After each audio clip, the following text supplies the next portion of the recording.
ನಮಸ್ಕಾರ ಸ್ನೇಹಿತರೆ, ನಮ್ಮ ನಂಬಿಕೆಗೆ ಸ್ವಾಗತ ಸುಸ್ವಾಗತ. ಸ್ನೇಹಿತರೆ, ಕೋಪವೆಂಬುದು ಪಾಪಿ ಇದ್ದಂತೆ ಎಂದು ನಮ್ಮ ಹಿರಿಯರು ಹೇಳುವುದನ್ನು ಕೇಳಿರ್ತೇವೆ. ಕೋಪದಿಂದ ಉಂಟಾಗುವ ನಷ್ಟಗಳು ಹಲವಾರು ಇದ್ದಾವೆ. ಇದರಿಂದ ನಾವು ಕೆಲವೊಮ್ಮೆ ನಮ್ಮ ಸುಂದರ ಬಾಂಧವ್ಯಗಳನ್ನು ಕಳೆದುಕೊಳ್ಳಬಹುದು. ಅತಿಯಾದ ಕೋಪ ನಮ್ಮ ಆರೋಗ್ಯವನ್ನು ಕೂಡ ತಿಂದು ಹಾಕತ್ತೆ.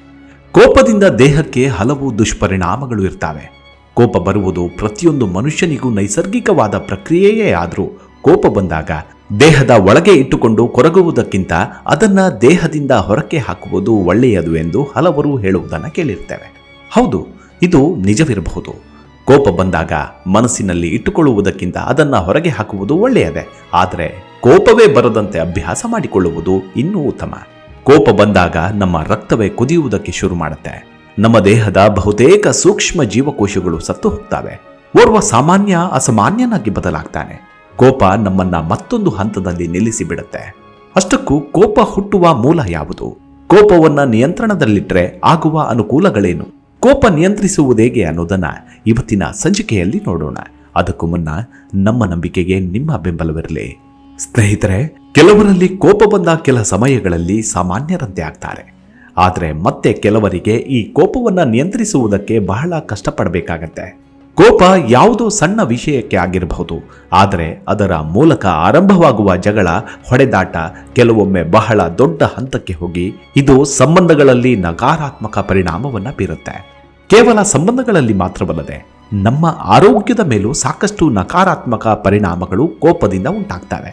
ಕೋಪವು ಒಬ್ಬ ವ್ಯಕ್ತಿಯು ಆತಂಕದಲ್ಲಿ ಅಥವಾ ಒತ್ತಡದಲ್ಲಿದ್ದಾಗ ಉಂಟಾಗುವ ಒಂದು ಭಾವನೆ. ಯಾವುದೋ ವಿಷಯಗಳು ನಾವು ಅಂದುಕೊಂಡಂತೆ ಆಗದಿದ್ದಾಗ ಪ್ರತಿಯೊಬ್ಬರಿಗೂ ಕೂಡ ಕೋಪ ಬಂದೇ ಬರುತ್ತೆ. ಕೋಪವನ್ನ ನಕಾರಾತ್ಮಕವಾಗಿ ಸ್ವೀಕರಿಸುವವರೇ ಹೆಚ್ಚಾಗಿದ್ದಾರೆ. ಆದರೆ ಕೋಪ ಒಂದು ಸಾಮಾನ್ಯ ಪ್ರಕ್ರಿಯೆ. ಇದನ್ನ ಉಂಟಾಗದಂತೆ ಮಾಡಲು ಕೆಲವು ಸುಲಭ ಉಪಾಯಗಳು ಕೂಡ ಇವೆ. ಕೋಪವು ನಮ್ಮನ್ನ ನಾವು ಜನರಿಗೆ ತೋರಿಸಿಕೊಳ್ಳಲು, ನಮಗೆ ತೊಂದರೆಗಳು ಬಂದಾಗ ಹೇಗೆ ನಿಭಾಯಿಸ್ತೇವೆ ಹಾಗೂ ಇಂತಹ ಸಮಯಗಳಲ್ಲಿ ನಮ್ಮ ವರ್ತನೆ ಹೇಗಿರುತ್ತೆ ಎಂಬುದನ್ನ ಜನರಿಗೆ ತೋರ್ಪಡಿಸುತ್ತೆ. ತೊಂದರೆಗಳನ್ನ ಎಲ್ಲರ ಮುಂದೆ ಹೇಗೆ ನಿಭಾಯಿಸುವುದು ಎಂಬುದನ್ನ ನಮಗೆ ಕಲಿಸುತ್ತೆ. ಆದರೆ ಕೋಪ ಅತಿರೇಕಕ್ಕೆ ಹೋಗಿ ಜಗಳಕ್ಕೆ ನಾಂದಿಯಾದಾಗ ಅದರ ಪರಿಣಾಮ ಊಹೆಗೂ ನಿಲುಕದ್ದು.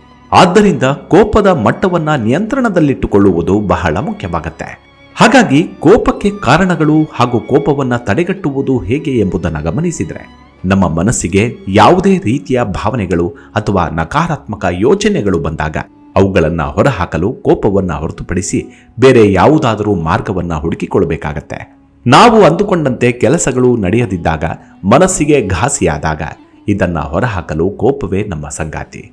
ಆದರೆ ಇಲ್ಲಿ ನಾವು ಬಹಳ ಜಾಗರೂಕತೆಯಿಂದ ಯೋಚನೆ ಮಾಡಿ ಕೋಪದಿಂದ ದೂರ ಉಳಿಯಬೇಕಾಗತ್ತೆ. ಕೋಪ ಬಂದಾಗ ಅದನ್ನ ಹೊರಹಾಕಲು ಯಾವುದಾದ್ರೂ ಹವ್ಯಾಸವನ್ನ ರೂಢಿಸಿಕೊಳ್ಳಲೇಬೇಕು. ಈ ರೀತಿ ಮಾಡಿದಾಗ ಮಾತ್ರ ನಮ್ಮ ಮನಸ್ಸಿಗೆ ಶಾಂತಿ ದೊರೆತು ಉತ್ತಮ ಆಲೋಚನೆಗಳು ಬರ್ತವೆ. ಯಾವಾಗ ನಮಗೆ ಬಹಳ ಕೋಪ ಬರುತ್ತಿದೆ ಎಂದು ಗೊತ್ತಾದಾಗ ದೀರ್ಘವಾಗಿ ಉಸಿರಾಡುವ ಹವ್ಯಾಸ ಬೆಳೆಸ್ಕೊಳ್ಬೇಕು. ಈ ರೀತಿ ಮಾಡುವುದರಿಂದ ನಮ್ಮ ಮನಸ್ಸಿಗೆ ಬಹಳಷ್ಟು ಸಕಾರಾತ್ಮಕ ಯೋಚನೆಗಳು ಬರ್ತವೆ. ಹಾಗೂ ಕೋಪದಲ್ಲಿ ಬೇರೆ ರೀತಿಯಾಗಿ ಮಾತನಾಡುವುದರಿಂದ ನಾವು ತಪ್ಪಿಸಿಕೊಳ್ಳಬಹುದು. ಕೋಪ ಬಂದಾಗ ನಾವು ಏನು ಮಾಡುತ್ತಿದ್ದೇವೆ ಎನ್ನುವುದನ್ನೇ ಮರೆತು ಬಿಡ್ತೇವೆ. ಇಂತಹ ಪರಿಸ್ಥಿತಿಗಳಿಂದ ದೀರ್ಘ ಉಸಿರಾಟದ ಪ್ರಕ್ರಿಯೆಗಳು ನಮ್ಮನ್ನು ಕಾಡುತ್ತೆ. ನಾವು ಕೋಪದಲ್ಲಿ ಮಾತನಾಡುವಾಗ ಅದರ ಮುಂದಿನ ಪರಿಣಾಮಗಳನ್ನು ಮರೆತು ಬಿಡ್ತೇವೆ. ಪದಗಳು ಮನುಷ್ಯನಿಗೆ ಘಾಸಿ ಮಾಡುವಷ್ಟು ಬೇರಾವುದು ಮಾಡಲಾರವು. ನಾವು ಆಡಿದ ಮಾತಿಗೆ ನಾವು ಬೆಲೆ ತೆರಬೇಕಾಗತ್ತೆ. ಒಂದು ಸಾರಿ ಈ ರೀತಿ ಮಾತನಾಡಿ ಅದರ ತಪ್ಪನ್ನ ತಿದ್ದುವುದು ಬಹಳ ಕಷ್ಟ. ಅವು ಬಹಳ ದಿನಗಳವರೆಗೂ ಅಥವಾ ವರ್ಷಗಳವರೆಗೂ ಅಥವಾ ನಮ್ಮ ಬದುಕಿನ ಕೊನೆಯವರೆಗೂ ಕಾಡಬಹುದು. ಅಥವಾ ಅದರಿಂದ ಸಂಬಂಧವನ್ನೇ ಹಾಳು ಮಾಡಿಬಿಡಬಹುದು.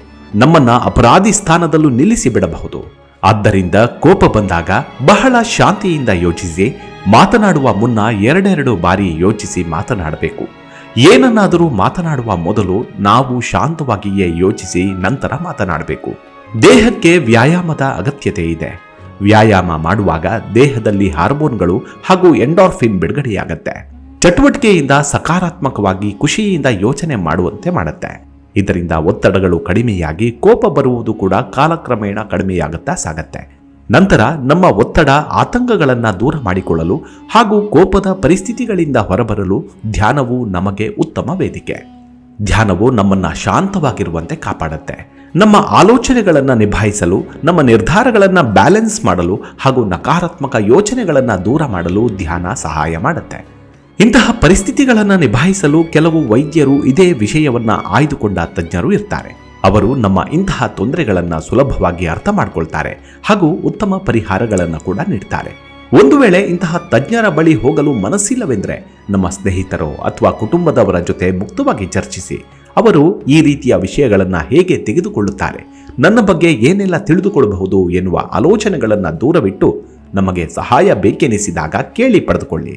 ಇದರಿಂದ ಪರಿಸ್ಥಿತಿಯು ಕೂಡ ಮತ್ತಷ್ಟು ಸುಧಾರಿಸುತ್ತೆ. ಕೋಪವೆಂಬುದು ನಮ್ಮ ದೇಹಕ್ಕೆ ನಾವೇ ಮಾಡಿಕೊಳ್ಳುವ ಹಾನಿ. ನಾವು ಒಮ್ಮೆ ಕೋಪ ಮಾಡಿಕೊಂಡರೆ ನಮ್ಮ ದೇಹಕ್ಕೆ ಉಂಟಾಗುವ ಒತ್ತಡ, ಆತಂಕಗಳು ಸಾಕಷ್ಟು ತೊಂದರೆಯನ್ನು ಮಾಡಬಲ್ಲವು. ಕೋಪ ಬಂದು ತೊಂದರೆ ಆದ ಮೇಲೆ ಯೋಚನೆ ಮಾಡುವುದಕ್ಕಿಂತ ಮೊದಲು ಕೋಪವೇ ಬರದಂತೆ ಹೇಗೆ ನೋಡಿಕೊಳ್ಳುವುದು ಎಂಬುದನ್ನು ತಿಳಿಯೋಣ. ಪರಮಹಂಸ ಯೋಗಾನಂದರು ಈ ಕೆಳಗಿನ ಧ್ಯಾನ ಭಂಗಿಯನ್ನ ಕೋಪವನ್ನ ನಿಯಂತ್ರಣಗೊಳಿಸುವುದಕ್ಕಾಗಿಯೇ ಶಿಫಾರಸು ಮಾಡಿದ್ದಾರೆ. ಆ ವಿಧಾನ ಹೀಗಿದೆ: ನೇರವಾದ ತೋಳುಗಳಿಲ್ಲದ ಕುರ್ಚಿಯ ಮೇಲೆ ಕುಳಿತುಕೊಂಡು ಪಾದಗಳು ನೆಲದ ಮೇಲೆ ಸಮಾನವಾಗಿರುವಂತೆ ಕೂರಬೇಕು. ಬೆನ್ನುಹುರಿಯನ್ನ ನೇರವಾಗಿಸಿಕೊಳ್ಳಿ. ಹೊಟ್ಟೆಯನ್ನ ಒಳಗೆ, ಎದೆಯನ್ನ ಹೊರಗೆ, ಭುಜಗಳನ್ನ ಹಿಂದಕ್ಕೆ, ಗಲ್ಲವನ್ನ ನೆಲಕ್ಕೆ ಸಮಾನಾಂತರವಾಗಿ ಇರಿಸಿಕೊಳ್ಳಿ. ಶರೀರವು ಮುಂದಕ್ಕೆ ಬಾಗುವುದನ್ನು ತಡೆಯಲು ಅಂಗೈಗಳನ್ನ ಮೇಲ್ಮುಖವಾಗಿಟ್ಟುಕೊಂಡು ತೊಡೆಗಳು ಹೊಟ್ಟೆಯ ಭಾಗವನ್ನ ಸೇರುವ ಭಾಗದಲ್ಲಿ ಇರಿಸಿ.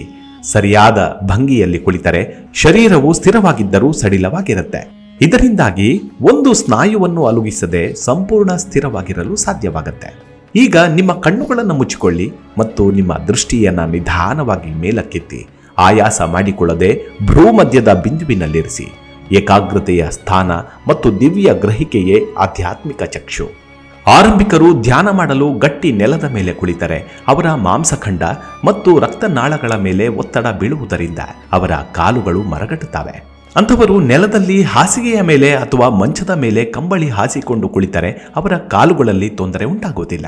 ತೊಡೆಗಳನ್ನು ಮುಂಡದೊಂದಿಗೆ ಲಂಬವಾಗಿಸಿಕೊಂಡು ಕುರ್ಚಿಯ ಮೇಲೆ ಕುಳಿತುಕೊಳ್ಳುವ ಅಭ್ಯಾಸ ಇರುವವರು ತನ್ನಡಿಯಲ್ಲಿ ಒಂದು ಕಂಬಳಿ ಮತ್ತು ರೇಷ್ಮೆ ಬಟ್ಟೆಯನ್ನ ನೆಲದ ಮೇಲಿರಿಸಿಕೊಂಡು ತನ್ನ ಕಾಲಿನಡಿಯವರೆಗೆ ಹಾಸಿಕೊಂಡು ಧ್ಯಾನಕ್ಕೆ ಕುಳಿತುಕೊಳ್ಳಬಹುದು.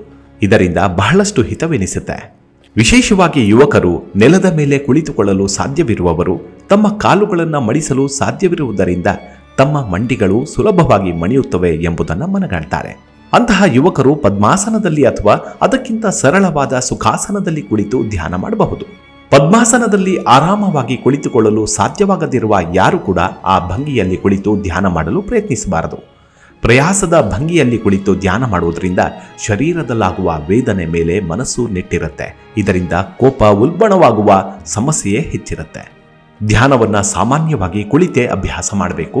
ನಿಂತ ಭಂಗಿಯಲ್ಲಿ ಮನಸ್ಸು ಅಂತರ್ಮುಖಿಯಾದಾಗ ನಿಸ್ಸಂಶಯವಾಗಿ ಆತ ಬಿದ್ದು ಹೋಗಬಹುದು. ಮಲಗಿಕೊಂಡು ಧ್ಯಾನ ಮಾಡಬಾರದು. ತಮ್ಮ ಮನಸ್ಸನ್ನ ಲೌಕಿಕದಿಂದ ಅಲೌಕಿಕದೆಡೆಗೆ ತಿರುಗಿಸುವುದಕ್ಕೆ ನೆರವಾಗಲು ಶರೀರ ಮತ್ತು ಮನಸ್ಸಿನಲ್ಲಿ ಶಾಂತತೆಯನ್ನ ತರಿಸುವಂತಹ ಸರಿಯಾದ ಶಾರೀರಿಕ ಭಂಗಿಯು ಅವಶ್ಯಕ. ಇದರಿಂದ ಕೋಪದ ಉಪಶಮನ ಶತಸಿದ್ಧ. ಕೋಪವನ್ನ ನಮ್ಮ ಬದುಕಿನಲ್ಲಿ ತ್ಯಜಿಸಬೇಕು. ಕೋಪವೆಂಬುವ ಶತ್ರು ಜೊತೆಗಿದ್ದಾಗ ನಮ್ಮ ತಾಳ್ಮೆ ಅನ್ನೋ ಪ್ರೇಯಸಿ ಹತ್ತಿರಕ್ಕೂ ಸುಳಿಯಲಾರಳು. ಕೋಪವನ್ನು ನಿಯಂತ್ರಿಸುವ ಕಲೆ ನಮಗೆ ಸಿದ್ಧಿಸಿದರೆ ಬದುಕಿನಲ್ಲಿ ಬರುವ ಅದೆಂಥದ್ದೇ ಸವಾಲುಗಳನ್ನು ನಿಯಂತ್ರಿಸುವ ಮನೋಸ್ಥೈರ್ಯ, ಆತ್ಮಸ್ಥೈರ್ಯ ಪ್ರಾಪ್ತಿಯಾಗತ್ತೆ. ಸಾಧ್ಯವಾದರೆ ನೀವು ಪ್ರಯತ್ನಿಸಿ. ನಿಸ್ಸಂದೇಹ ಬದುಕು ನಿಮ್ಮದಾಗತ್ತೆ. ಮುಂದಿನ ಸಂಚಿಕೆಯಲ್ಲಿ ಮತ್ತೆ ಸಿಗೋಣ. ಅಲ್ಲಿವರೆಗೂ ನಿಮ್ಮ ಆರೋಗ್ಯದ ಕಡೆ ಗಮನವಿರಲಿ. Take care. ನಮಸ್ಕಾರ.